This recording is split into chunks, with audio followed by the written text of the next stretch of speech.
درې پنځوستم سوال دی چې کله زمونږ په یو مسله کې اختلاف پیدا شي نو موږ به څه کوو؟ جواب: چې کله زمونږ په یو مسله کې اختلاف پیدا شي نو موږ به د الله کتاب قرآن ته او د نبی کریم صلی الله علیه وسلم صحیح احادیثو ته رجوع کوو. ځکه قرآن مجید په سورة النساء کې الله سبحانه وتعالی فرمای: فَإِن تَنَازَعْتُمْ فِي شَيْءٍ فَرُدُّوهُ إِلَى اللَّهِ وَالرَّسُولِ إِن كُنتُمْ تُؤْمِنُونَ بِاللَّهِ وَالْيَوْمِ الْآخِرِ ذَلِكَ خَيْرٌ وَأَحْسَنُ تَأْوِيلًا. فَإِن تَنَازَعْتُمْ فِي شَيْءٍ که چېرته ستاسو په یو مسله کې تنازع راشي، لانجه راشي، اختلاف پیدا شي، فَرُدُّوهُ إِلَى اللَّهِ وَالرَّسُولِ نو تاسو دا مسله الله او د هغه رسول ته وړاندې کړئ.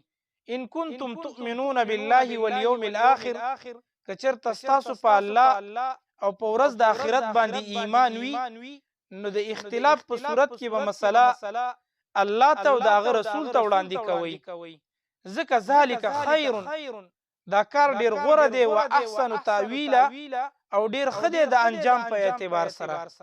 نو د دې وجه نه موږ به د اختلاف په صورت کې قرآن ته او د الله د رسول صحیح احادیثو ته مسله وړاندې کوو چې قرآن موږ ته د دې په باره کې څه وایي یا د نبی کریم صلی الله علیه وسلم احادیث موږ ته څه وایي.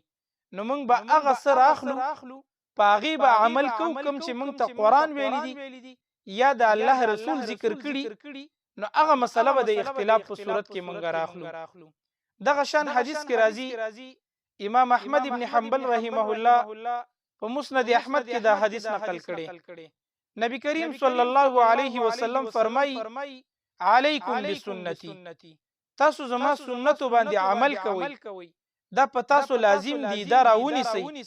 که په یو مسله کې اختلاف رالی نو علیکم بسنتی، زما په سنتو پسې روان شئ، وسنت الخلفاء الراشدین المهدیین، او زما د هغه خلفای راشدینو چې هدایت یافته دي د هغوی په سنتو پسې روان شي.